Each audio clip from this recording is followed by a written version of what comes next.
Ontem a gente teve o aniversário de 3 anos da aprovação da PEC do teto. Vocês lembram da PEC do teto? É bom que a gente tenha memória. A PEC do teto é aquela PEC que congelava o investimento, eles chamavam de gasto, mas eu chamo investimento. Um investimento em educação por 20 anos, né? Nós temos 3 anos de aprovação da PEC do teto. E em 3 anos a gente já viu o quanto a educação está perdendo. Vocês lembram quem votou pela aprovação da PEC do teto e quem votou contra? Eu lembro. E a gente guarda uma listinha para lembrar quando a gente for votar para deputado, governador, presidente. É preciso entender que a política, ela interfere diretamente na educação. As decisões políticas interferem diretamente na educação. Quando você tem um professor que detesta política e que se esquece desses pormenores, as nossas crianças, elas penam e a gente também. Mas vamos lá. Faz 3 anos. Ontem fez 3 anos, exatos 3 anos. Existiam pessoas defendendo a PEC do teto dentro da nossa área. Incrível, incrível. E aí que se coloca para a gente essas questões, né? De que nem todo mundo que atua dentro de determinada área realmente é alguém que estaria apto a ser educador, a ser professor. Porque um professor que defende o congelamento de investimento em educação, como eu vi muitos, já há 3 anos atrás, defendendo, e depois votando em pessoas que votaram favorável ao congelamento de investimento em educação, é que a gente se pergunta, né? Que professores foram formados? Que pessoas são essas que atuam em educação, que não conseguem entender que sem investimento dentro de um sistema capitalista você não melhora a educação e sem educação você não melhora o país. Há exatos 3 anos começava o desmonte da educação brasileira, com êxito. No momento que a PEC do teto foi colocada para votação, a gente fez uma mobilização muito grande na rede, a gente lutou contra, a gente sofreu, a gente ficou esperando, ficou de olho para ver quem votaria favorável, quem seria contra. Foram dias terríveis. Mas na nossa classe, no nosso meio, existiam pessoas defendendo um congelamento de investimento em educação. Como hoje, nós temos pessoas defendendo o ataque constante às universidades públicas brasileiras e essa malhação de Judas em cima de professor universitário e de todos os outros professores que supostamente não têm um pensamento alinhado ao pensamento do ministro da Educação. Ora, eu não posso impor um pensamento aos professores. Os professores, eles têm liberdade de cátedra. Inclusive, eles podem posicionar-se nas suas redes sociais. E a gente está alcançando um tempo onde o professor tem medo de posicionar-se nas redes sociais. Tem medo de tecer uma crítica, tem medo de falar. Quando toda a vida a gente falou em alto e bom som.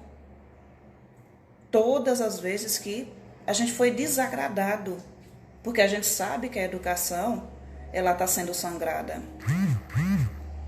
Mas a gente não espera nada diferente disso. A gente não espera. Porque quando dentro da nossa classe você vê pessoas apoiando absurdos, você vai esperar o quê? Você vai esperar que as outras pessoas que não apoiam absurdos, elas se posicionem. Porque senão fica parecendo que a maioria apoia absurdos. Quando os bons se calam, o mal ele prevalece.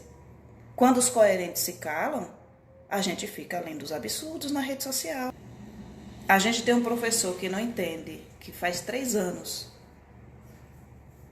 3 anos e um dia que foi aprovado uma PEC que congela investimento em educação por 20 anos e que isso vai nos sangrar.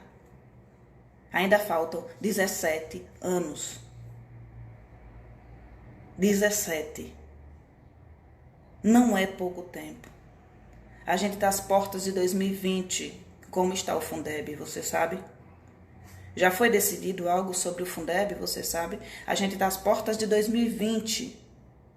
O Fundeb é responsável pelo pagamento de muitos de vocês que acreditam que a política e que as decisões políticas não devem ser tratadas neste ou nenhum outro grupo de educação, porque professores não discutem política. Mas vocês recebem salário. Bom dia, Alessandra. Vocês recebem salário. Então, quando chegar janeiro de 2020, sem Fundeb, como é que você acha que o seu municípiozinho aí, parasita, vai conseguir pagar o seu salário? O professor entende que as decisões políticas afetam o dia a dia da sala de aula? O professor entende que se não for feito algo em relação à Fundeb, este mês, que é o último mês, o Fundeb vence em janeiro de 2020. E se não se fizer nada agora, talvez o professor comece a entender que as decisões políticas, elas interferem diretamente no dia a dia da sala de aula, quando começar a doer no próprio bolso. Nós já temos prefeituras esbravejando por aí que não tem dinheiro para pagar o profissional professor. Nós já temos professores com salário parcelado em 46 vezes. Nós já temos colegas com 3 meses de salário atrasado. Isso com Fundeb. Com Fundeb. Vocês já imaginaram o que será sem o Fundeb? Já pararam para pensar o que será sem o Fundeb? Se com o Fundeb já está esse caos? Você tem congelamento e investimento em 20 anos? Você tem o Fundeb vencendo? Você tem uma escola sucateada? Eu só lamento.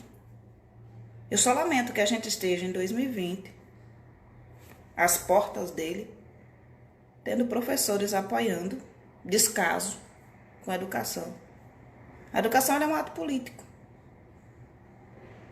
Não dá para você pensar em educação fora do mundo.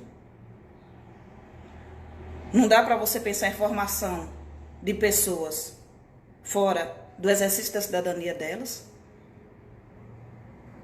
Não dá para você desassociar aquilo que você faz da realidade. Não dá para você retirar da sua capacitação de professor questões políticas que interferem na nossa área. 3 anos de aniversário, soprem as velhinhas. 3 anos de aniversário da PEC do teto. Quem estiver comemorando isso, quem não lembrar quem foi que votou favorável a isso, fazendo o que na educação, minha gente? Se você desconsidera uma decisão desse porte para a nossa área, que interfere no dia a dia da sala de aula. Interfere no dia a dia. Todo dia que você entra, que tem um giz a menos, que tem uma cadeira a mais quebrada, é um dia para você lembrar em quem votou favorável ao congelamento de investimento em educação. Cada ano que seu salário não tiver reajuste, cada mês que seu salário tiver atrasado, cada ano que o prefeito propor um parcelamento do seu salário, lembre das pessoas que votaram favoráveis ao congelamento de investimento em educação em 20 anos. Lembre, pelo amor de Deus, se você não lembra, se você é professor e não tem memória, busque na rede social. Quem foram os políticos que votaram favorável ao congelamento de investimento em educação? Vai lá, busca, procura, você acha. É fácil de achar quem votou favorável, foi a maioria. Pouquíssimos votaram contra. Vai lá, procura quem votou contra. E procura quem votou favorável ao congelamento de investimento em educação. Você precisa, enquanto professor, entender que são os políticos que definem como é que vai ser o seu dia a dia. As leis são criadas por eles. São eles que definem o quanto seu trabalho vai ser facilitado ou dificultado. É por meio, por intervenção das mãos deles, das canetadas deles, dos votos deles, que a gente vê uma educação cada dia mais sucateada. E não adianta reclamar. E não adianta pedir mais. Porque não virá. Não virá porque eles decidiram assim. Decidiram por você. E você está aqui defendendo eles. Você está aqui defendendo eles. É como o frango da Sadia. O peru da Sadia. Vendendo os irmãos dele. Você sabe quem está na política atual e que votou pelo congelamento de investimento em educação e saúde? Busque lá. Faça uma pesquisa rápida no Google. PEC do teto. Procura lá, PEC do teto. Quem votou favorável? Quem votou contra? Você vai ver uma listinha. E você pode se surpreender. Você pode se surpreender, porque se você votou numa pessoa que votou favorável ao congelamento, investimento em educação, é uma pessoa que não se preocupa com a educação. É uma pessoa que não acredita que a educação muda o mundo. E talvez você não acredite. Se você defende politicagem em lugar de defender educação, melhoria para a educação, você não acredita na educação como uma forma de intervenção no mundo, como uma forma de transformação da sociedade. E se você não acredita em educação, fazer o quê? Nem todo mundo que atua em determinada área é uma pessoa que pensa, que ama essa área. Hitler teve muitos médicos trabalhando para ele, assassinando, torturando e matando. E até onde eu sei, o juramento da medicina não é para assassinar, para matar, nem para arrumar forma de tortura. Como eu também sei que a função do profissional professor não é colocar-se ao lado de político, aplaudindo o sucateamento da educação, aplaudindo o xingamento dos seus colegas. E não importa se esse colega está no ensino superior, está na educação infantil, está no fundamental, é meu colega. Não dá para aceitar que alguém chegue na rede social e atribua, mesmo que de forma velada, o suicídio dos alunos aos professores. Não dá para aceitar que nós tenhamos tantas pessoas chamando o professor de maconheiro, de formador de maconheiro, de baderneiro. Não dá para aceitar que não venha um único elogio a nenhum professor. Não dá para aceitar. Quando tem um prêmio para um professor, isso é retirado do sistema, como foi o caso desse ano. Lembra? Pois é, precisa ter memória. Você precisa ter memória para você entender como as decisões de A, B ou C interferem no dia a dia da sua sala de aula. E como isso transforma a sua vida num verdadeiro inferno. Enquanto você não tiver essa noção, é preciso formar-se enquanto cidadão, enquanto professor. É preciso entender que a educação é um ato político. E que você não pode viver achando que nada tem relação com a política, quando tudo em educação está relacionado.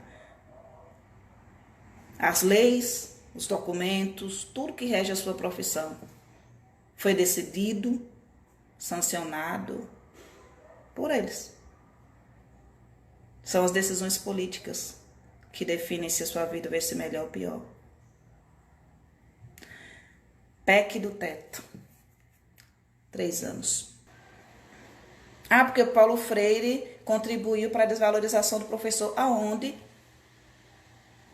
Paulo Freire falava, tem uma frase dele em Pedagogia da Autonomia, que eu acho maravilhosa, onde ele falava que o educando precisa entender desde a mais tenra idade que a luta do professor por melhores salários, por salários dignos, ela é legítima, é algo que faz parte da profissão dele e não que está desassociada da profissão dele.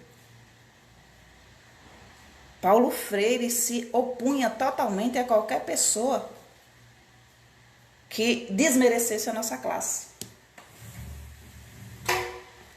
E a gente tem pessoas considerando que quem fala mal de educador valoriza a gente. Não, não valoriza.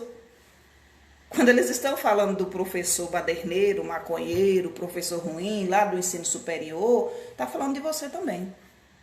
A sociedade não entende como se ele estivesse falando de um professor. Porque enquanto ele fala de um professor, ele não fala dos outros 100, 200, 300, 1 milhão que são bons professores. Ele traz para o centro todos os maus professores que ele encontrar, ainda que seja 1% da nossa classe. É como você ir lá na área médica, pegar 1% dos maus médicos e trazer para a rede e dizer: isso aqui é o que representa essa classe. É triste, é extremamente triste você ver um professor sem consciência crítica. Ingrid, sou professora de educação básica pública do nível superior, me sinto totalmente desrespeitada. E está sendo. Eu me sinto desrespeitada, totalmente desrespeitada. Me sinto. E não importa onde eu estivesse atuando. Se você tem pessoas das esferas superiores, né, da camada política, legitimando fala de gente... Olha, melhor a gente nem falar para a gente não passar mais raiva, né? Não. Patrícia, eu amo Paulo Freire. Paulo Freire é um dos educadores, além de ser o terceiro mais citado na nossa área no mundo, é alguém que revolucionaria o nosso sistema educacional e faria disso aqui algo muito melhor. Você não vai ver Paulo Freire sendo citado diretamente na base, mas você vai ver muito dos pressupostos de Paulo Freire, mesmo na educação infantil. Está ali. Quando você fala de protagonismo infantil, quando você fala de respeito à realidade desse aluno, quando você fala dos princípios estéticos, éticos e políticos, você está trazendo Paulo Freire para dentro da base. Você pode tirar Paulo Freire da fachada do MEC. Você pode tirar Paulo Freire de onde você quiser. Mas Paulo Freire está emaranhado com tudo que é bom, com tudo que é positivo para a educação. Você pode falar 1000 anos, 1000 vezes mal do Paulo Freire. Paulo Freire vai ser lembrado eternamente.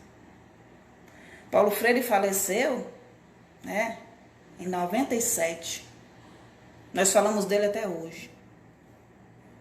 Quem muito fez é muito amado, mas também é muito odiado. Paulo Freire era, de fato e de direito, um educador, um professor amoroso, não precisava de ódio em relação à nossa classe. Não nos desvalorizava, muito pelo contrário, lutava por nós. Mas não precisava desvalorizar o aluno para lutar pelo professor. Não precisava levar o aluno à condição de robô para trazer o professor para um espaço de valorização. Muito pelo contrário. É isso que as pessoas não conseguem entender. Como é que você explica Paulo Freire para quem bate palma para Olavo de Carvalho? Não tem como, a pessoa não vai alcançar. Não tem um nível de maturidade para entender, para compreender os pressupostos de Paulo Freire. Então, Paulo Freire e educação de jovens e adultos no Brasil, meu Deus, é um negócio que se alinha uma educação de jovens e adultos bem feita. Não Mobral. Não ensinar a ler e escrever para aprender a votar. Para marcar um xizinho ou botar um númerozinho numa urna para determinado político de determinada região, mas ensinar a pensar, a transformar a realidade, a entender que essa realidade pode ser transformada. É dar esperança para o povo. Paulo Freire é esperança, essa pedagogia do afeto, essa pedagogia da esperança, essa pedagogia da libertação. Né? E é lindo e é perfeito. Gente, beijão para vocês, fiquem com Deus, até mais.